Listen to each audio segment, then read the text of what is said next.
Now that encountering this error can halt your viewing experience, you may wonder, why does it say unable to load video and how to fix it with efficiency? Keep watching, and you'll find satisfying answers in this video. Part 1. Why won't my videos load on iPhone? Slow or unstable internet connection, server issues, format incompatibility, corrupted video file, app glitch or bug, insufficient storage space, software update needed, network restrictions or firewalls, VPN or proxy issues, device-specific problem. Part 2.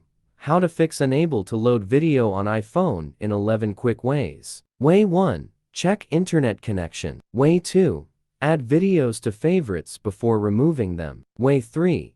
Configure iCloud photos to download and keep originals. Way 4. Disable low power mode. Way 5. Reopen the Photos app. Way 6. Relog into Apple ID. Way 7. Set camera record settings to 1080p. Way 8. Check storage space on iPhone. Way 9. Check iOS for updates. Way 10. Restart or force restart iPhone. Way 11. Access videos from iCloud.com. Part 3. Get videos from iPhone to computer for easy browsing. If you possess a computer, you have the option to transfer challenging iPhone videos to your computer, enabling you to browse and edit them. Now, the Mobikin Assistant for iOS becomes a viable solution. Specific guidelines for how to upload your iPhone videos to your computer. With Mobikin Assistant for iOS, Step 1. Install and run Assistant for iOS. Step 2. View your iPhone videos on this program. Step 3. Upload videos from your iPhone to your computer.